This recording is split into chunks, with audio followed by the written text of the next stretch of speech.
Hey guys, welcome back!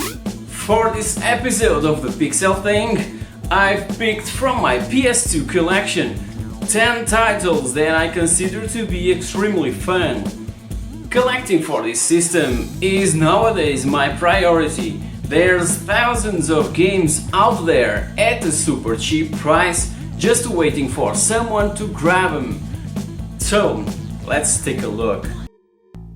Released back then as a budget title for the PS2 by the small British development team Play It, GrooveRider does deliver in the fun factor.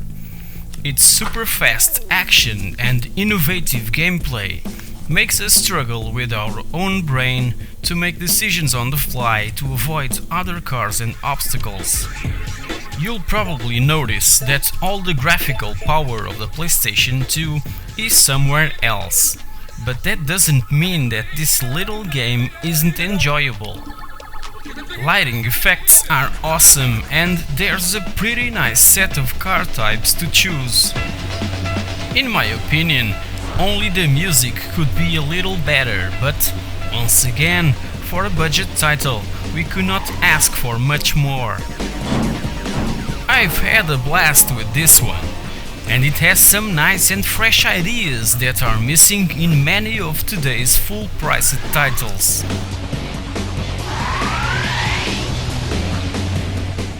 Released in 2001, this was LucasArts' first PS2 game, so that kind of makes it special and valuable, right? This game marks a substantial step up from almost every previous console Star Wars installments released before the PS2 came along. If you ask me. In Star Wars StarFighter, we take control of 3 StarFighter pilots and several different spacecraft to help stop the invasion of Naboo. Let's get out of here. Missions are quite simple and show some lack of creativity from the programmers. You just either have to destroy stuff or protect stuff. That's it. But the action is highly frenetic and you'll be extremely occupied to think of something else. This title is somewhat of a spin-off of Episode 1 that puts us in the pilot seat and brings to my memory those awesome early and mid-90s PC and Mac exclusives X-Wing, TIE Fighter and X-Wing vs TIE Fighter games. StarFighter is, with no doubt, one of the best Star Wars game ever released on a console. Sorry, no!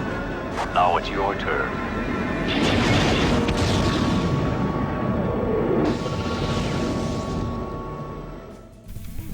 This PS2 game is a port of a very successful PSP title that was released in mid-2006 at half the price of the PSP version.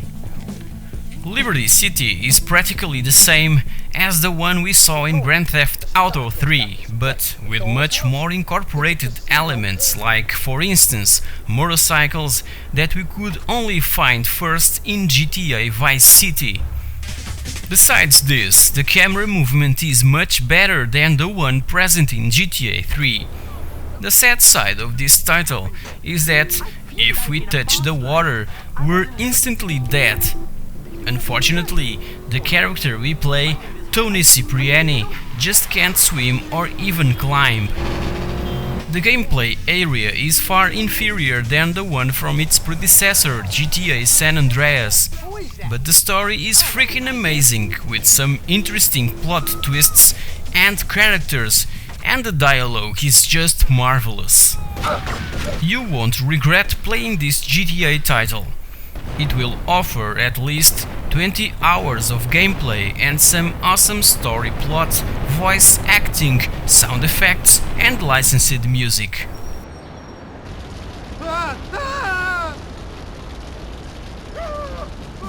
Alright, everyone says that this game is crap. Crappy story, crappy camera movement, etc. It was even announced for Xbox 360 and PS3, but it was eventually cancelled in those platforms after constant delays.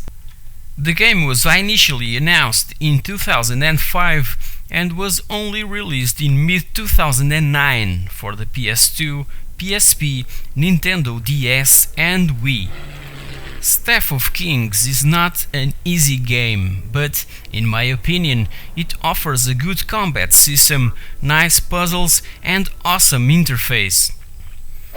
Enjoying this game depends largely on how much of a fan you are of Indiana Jones.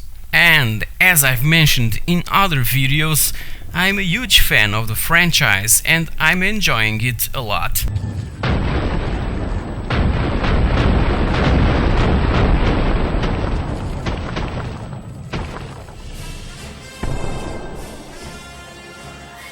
That was close.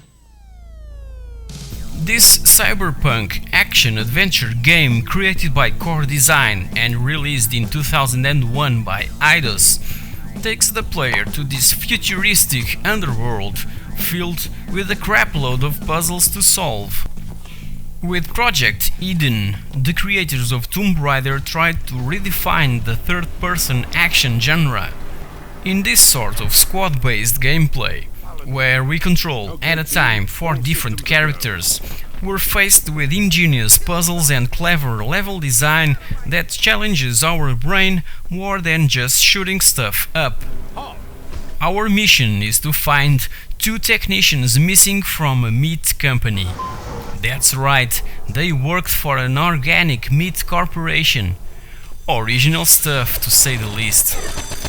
Our 4 operatives must infiltrate a dangerous local gang and face some mutant animals deep through the city limits. A great puzzle-solving type of game that will keep you occupied for quite a while.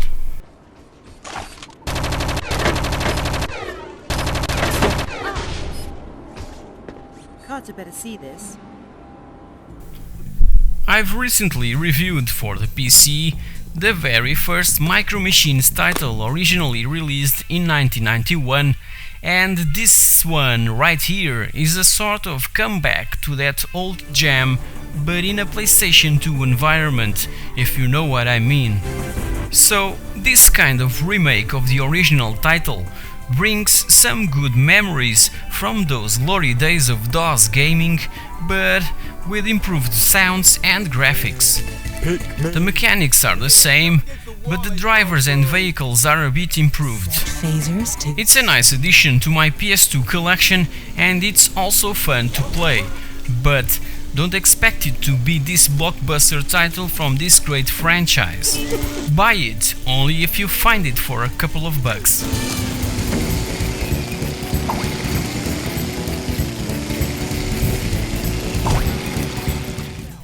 This is simply one of the best games for this console.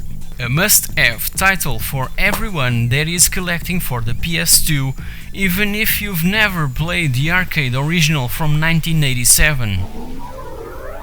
It was originally planned to be the last game in the series, but in 2007 IRAM released R-Type Command for the PSP. But that doesn't matter.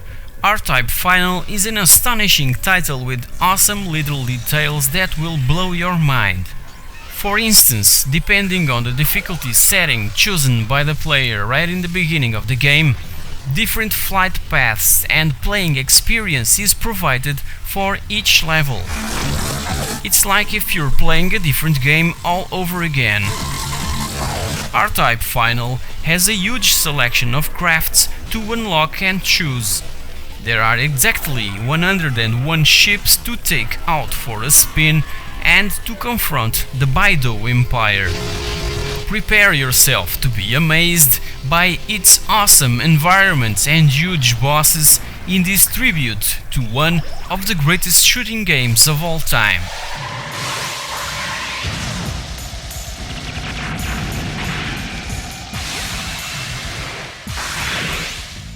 Probably the most famous run-and-gun franchise ever.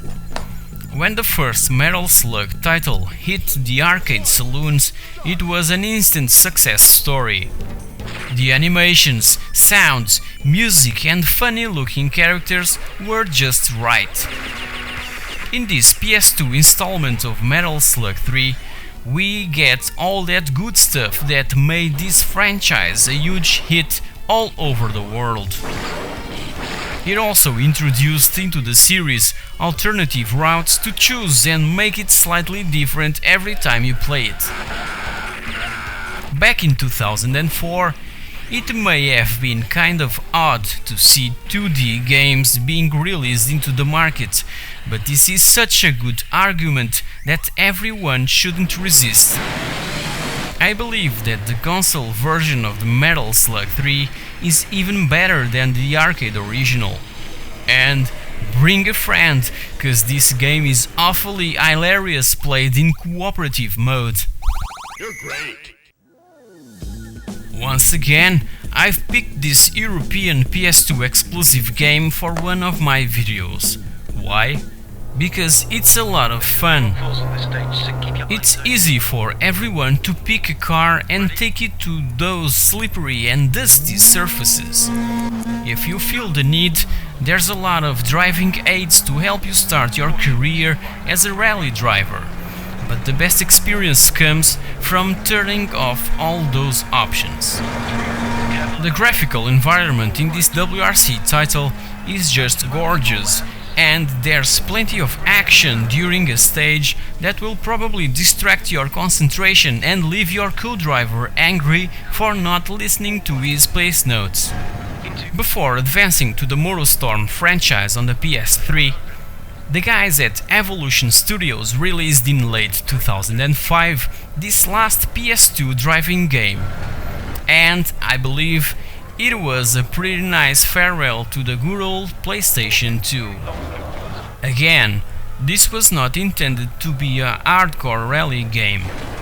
It was meant to be fun, and it really is. But it's not just the fun factor the main player here. Sound and graphical aspects were really well implemented.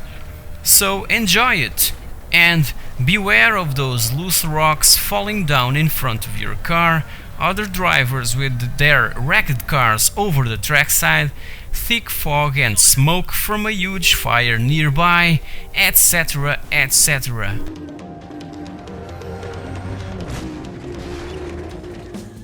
After two awful games from this amazing franchise, Crystal Dynamics came back to the series and revived it with, in 2006, Tomb Raider Legend, and a year later with this awesome remake of the original game from 1996. Everyone that played the original game should play this updated release. Back in 1996, not everyone had access to a Voodoo or 3DFX graphics accelerator card to play Tomb Raider with good frame rates and smooth graphics. So, if this was your case, here's your chance to play it, but with enhanced graphics and some new fancy moves from Miss Lara Croft. Try to pick up the 3disc collector's edition, like this one, that includes, besides the play disc, another one with extra bonus things and a soundtrack containing music from Anniversary and as well from Tomb Raider Legend.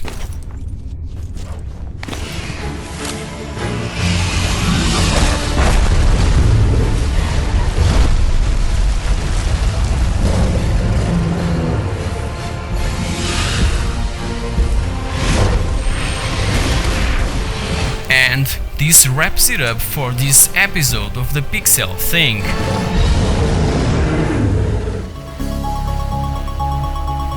I hope that you have found here some ideas to spend this holiday season with great company.